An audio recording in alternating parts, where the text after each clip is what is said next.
Hi all. I know that there's a lot of stuff that you learned about linear models in lessons 3.1 through 3.6, and so I wanted to do this video to sort of try to tie together and summarize some of the big ideas from those lessons for you. So the really big idea, as I'm sure you figured out, is we're talking about linear equations, and linear equations look like this. Their output variable equals rate of change times an input plus an initial amount, or if you prefer, slope times input plus vertical intercept, or y equals mx plus b. These all really mean the same things, and of course the order doesn't matter. So you could also write it as y equals b plus mx, which is fairly natural when you're talking about things that are changing. You say it starts here and it's increasing by this much for each year, for example. Anyway, so we have these two general forms of the equations. Again, m and b are both going to have values. They're going to be specific numbers. And then x and y are the variables, and the variables could be different depending upon the particular scenario that we're in. So there's four basic types of problems that we ran into in these lessons. And it may feel like there's a lot more, but there really were four.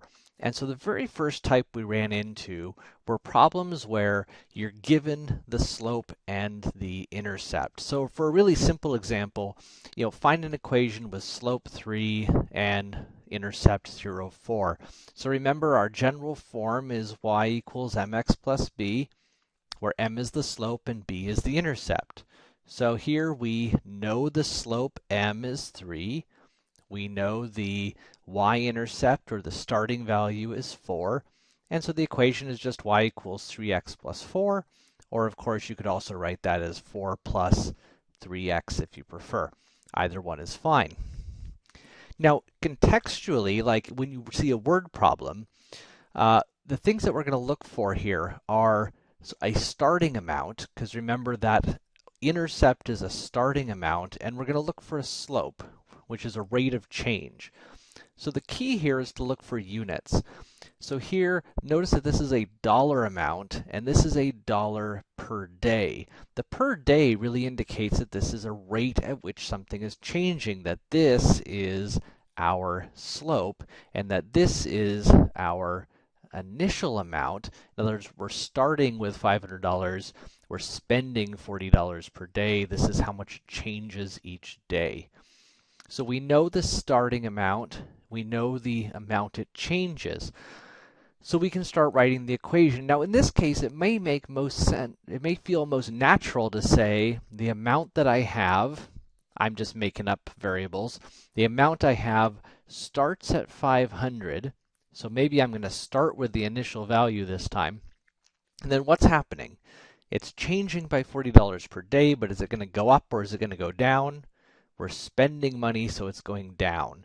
So it's going to decrease by 40 for each of the days that goes by. So again, we have our slope, which is negative 40, times our input variable, which in this case I decided to use t. Now again, we could have written this in sort of the standard form. If we had done that, we would have written a equals. Now, the thing to note here is that the negative is part of the slope. That's how it's changing. It's decreasing by 40. So if we were to write it in this form, we would write negative 40t plus 500.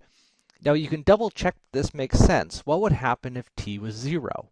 We'd have negative 40 times 0 is 0, plus 500 is 500. And in fact, the amount that we should have when the time is 0 is 500. And so this would be a correct equation here. So there we go. Given slope, given intercept, we can write the equation. This is what we did in 3.3. So now let's jump to the next type of problem. So the next type of problem, you're again given the intercept, but this time you're not given the slope directly. Instead, you're given another point.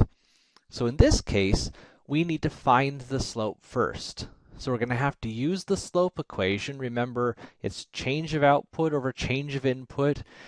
If you can remember that, you don't really have to remember this other weird little formula. You just have to remember difference of outputs over difference of inputs. change of output over change of input. And then once we have the slope, then we'll have the intercept and the slope, and it will be just like these problems we did earlier. So we're going to reduce a complicated problem to a simpler one. So let's go ahead and look at an example now. So let's say we want to find an equation for a line through 0, 4, and 3, negative 2. Now notice that this has x equals 0, y equals 4, and so we have the intercept. We know that in my equation, y equals mx plus b, b here is going to be 4. It's my starting y value. But we still need the slope. So let's go find the slope.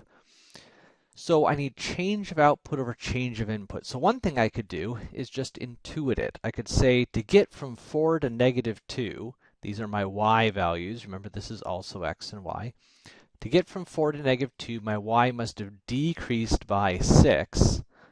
Meanwhile, my x went from 0 to 3. That's an increase of 3. And so my slope is negative 2. Now, if that is like baffling to you, don't worry about it. We have this handy formula here that we can use. And so instead we can say, let's go ahead and denote this as maybe x1, y1, and this one is x2, y2. We could have swapped that. It doesn't matter. And now we can go ahead and use those values. So we're going to have y2 minus y1 over x2 minus x1 is negative 6 over 3 is negative 2. And now we have our slope. And now we have everything we need, because to write our equation, we need our slope, variable, plus y-intercept plus our initial value. And now we have ourselves an equation. Notice that we had this additional step of finding slope, but once we did that, we just used the slope and intercept to write the equation just like we did earlier. Okay, let's look at another example along those lines. So now a word problem or an application problem. So in 2002, the population of a town is 23,000. By 2005, it had grown to 29,000. Find an equation. Now, by itself, this may not seem like we know the intercept, but a lot of that's going to depend upon how the variable is defined. Now, most of our problems define the variable for us, but this one didn't, because I kind of wanted to talk about that. Let's define our variable in a clever way. Let's define our variable to be years since 2002. So then 2002 will be 0 years since 2002 or after 2002, and 2005 would be 3 years later. And so now we've given ourselves the initial value, because now we've told ourselves that when t is 0, my output, my population, is 23,000. And when t is 3, my output is 29,000. And notice just by writing down these 2 points, we've now reduced it down to the same kind of problem we were just doing, where we know 2 points and we're trying to find the equation. So now we'll go ahead and we'll find our slope. Again, we need the difference of the y values, or the output values, over the difference of the t values, the input values. And that's 6,000 over 3 is 2,000. Now, it's useful to think about units here. So remember that these values are people or population. So this was 3,000 people. The 3 was years. So we had people over years. So this is people per year. Remember that slopes are always going to be rates of change. So now this was our slope. This was our rate of change, and based on the way we defined our variable, we gave ourselves an initial condition here. We gave ourselves that the starting population was 23,000. So we can go ahead now and write our equation, either as 23,000 is our starting amount, and it increases by 2,000 each year, or of course, we could have written that the other way around and written it as slope times input variable plus initial value Either of these would be just fine, and they are equivalent. Okay, we're doing good now. So now we've hit two types of problems. Let's look at the third type. So the third type is you're given the slope and a point that's not the intercept. So in this case, we know m, we know the slope, but we don't know the intercept, so we're going to have to solve for it. But as soon as we have it, then we have slope and intercept, and we can write the equation. So let's go ahead and give this a try. So we need to write an equation with slope -2 that passes through the point 3, 1. So we know the equation is going to look like y equals mx plus b. We know that the slope is -2. So we know that m needs to be -2. What we don't know is what this b value needs to be. But the b value needs to work for any point that's on the line. And so what we do here is we take this point 3, 1, and we stick it in for x and y, remembering that the 3 is our x and the 1 is the y. So we're going to go ahead and plug these values in. 1 will be y, x will be 3, I'm going to use parentheses there just to clarify the multiplication, plus b. And this is going to let us solve for b. So we have 1 equals -6 plus b. Add 6 to both sides. Running out of room here, sorry. And we get that b is going to be 7 by adding 6 to both sides. Now we have our slope, -2. We have the y-intercept 7, and we can write the equation -2x plus 7. Okay, so when we knew the slope and didn't know the intercept, we had to plug in our point to solve for the intercept and then write our equation. We don't leave the 3 and the 1 in for x and y. We need to write the equation with our variables. Okay, so now again in context. So what do we know here? We're driving home on the freeway at 60 miles per hour. Miles per hour, that sounds like a rate to me, so I'm guessing that that's going to be my slope. 2 hours into the trip, you see a sign saying that you are 200 miles from home. Find an equation for your distance from home t hours after you started driving. So 2 hours into the trip, so 2 hours would be a value for the time, the hours. 200 miles sounds like a value for the distance, and so it sounds like we know that 2 hours into the trip, the distance was 200. We also know something else, the slope. Now we got to be careful here. We're talking about distance from home, and we're driving home at 60 miles per hour. So is the distance from home going to be increasing or decreasing? It's going to be getting smaller, right? Because we're getting closer to home. So my slope is going to be negative here. So now we can go ahead and write our equation. Distance is -60t plus some initial distance, which I don't know. But again, I can plug in this point. I know that my distance is 200 after 2 hours. So 200 equals -120 plus b, add 120 to both sides, and we get 320. And now we can write our final equation. D equals -60t plus 320. Now, what is this 320 telling us? It's giving us our initial distance, right? So if t was 0 at time 0, my distance was 320 miles. So we started out this trip 320 miles from home. Okay, so one more type of problem, and this is the one that sort of puts it all together. So now we're given 2 points where neither is an intercept.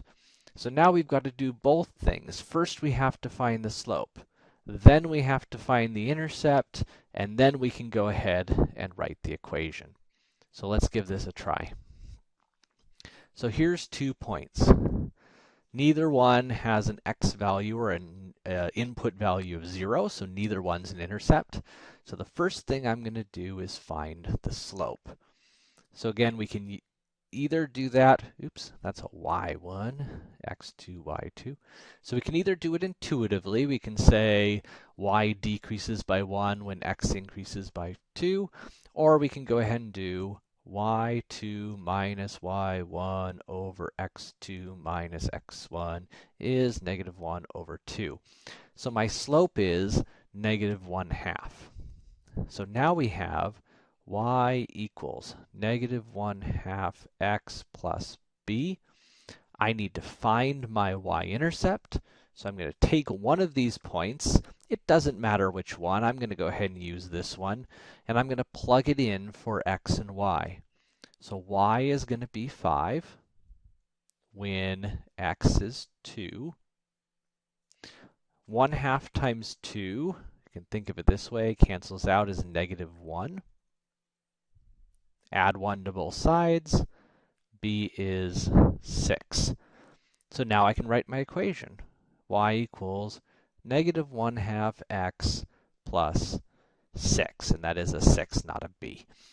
Y equals negative 1/2 x plus 6. And we've written ourselves the equation for this line. So now let's try it in a context. So here, we're told a 20-pound dog requires 15 milligrams of a particular medicine, while a 30-pound dog would require 18 milligrams. Find a linear equation for the amount of medicine M a dog weighing W pounds will require. So the first thing we have to do is identify what's my input, what's my output here. And the way we do that is we look at this. A linear equation for what? What are we actually writing an equation for? So this is the big key word. When you see linear equation for, whatever this thing is, whatever we're writing an equation for, is my output variable. So M here is going to be my output variable. Now, it's kind of unfortunate that we're using the letter M here because we're used to using M for slope. And so that's going to be kind of annoying. Maybe, just for simplicity, maybe let's instead call this A for the amount of medicine, and we can always change the letter later when we're done. Okay, so because this is my output, this is going to be my input, and so my equation is going to look something like A equals M times W plus B, right? Where we got my slope and my intercept here. So what information are we given? So first we're given here 20-pound dog, 15 milligrams of medicine. So remember, when we write a point, it's always input, comma, output. And my input here is W, the weight. My output is the amount of medicine. So for this particular dog, the input is 20 pounds, the output is 15 milligrams. And then we have a second piece of information. A 30-pound dog requires 18 milligrams. And there we go. There is my 2 points. So now we can proceed and try to find a slope. So it's going to be difference of the outputs. 18 minus 15 over 30 minus 20 is 3 over 10. And I could either go ahead and leave it as 3 over 10 as a fraction, or because that's a pretty nice value, maybe I'll go ahead and use the decimal value here instead. So now I know that A is slope times input plus B. So again, notice the stages here.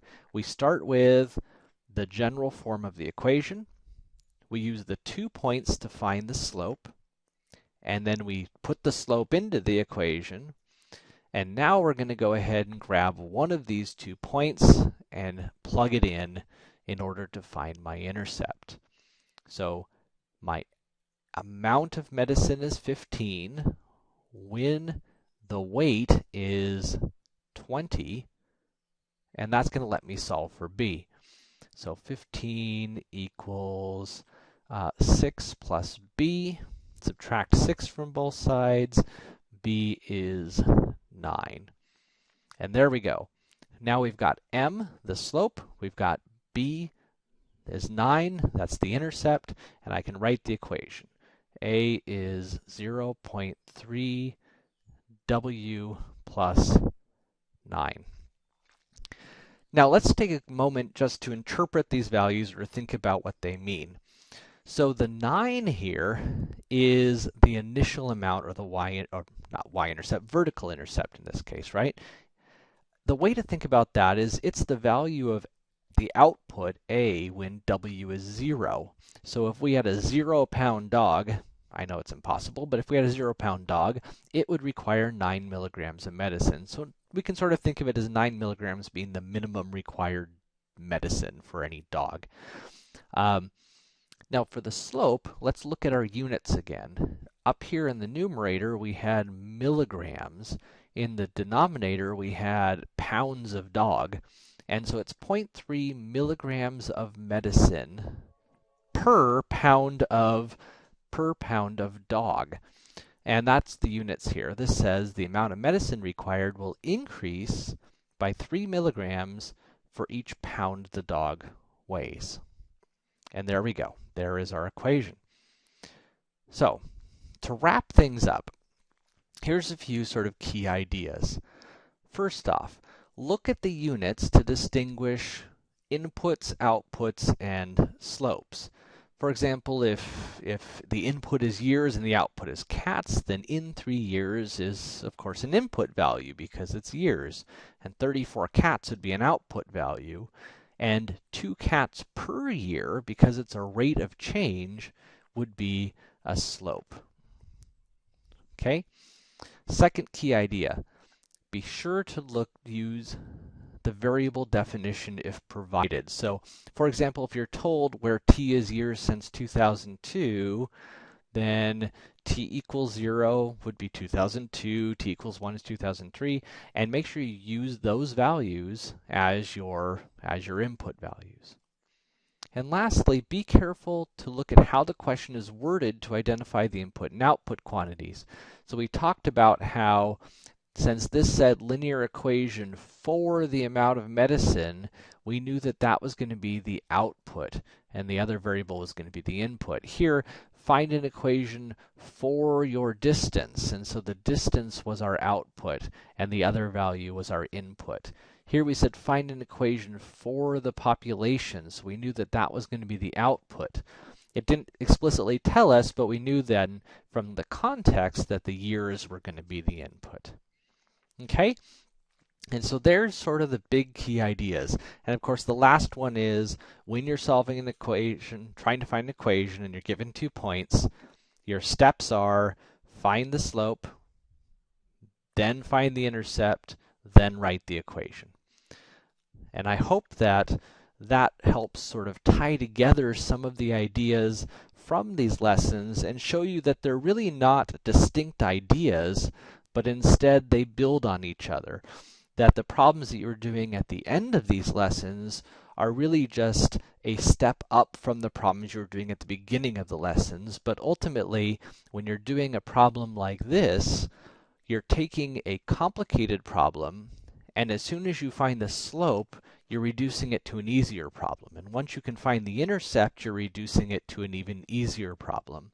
And that they're really just building upon themselves in terms of sort of level of complexity.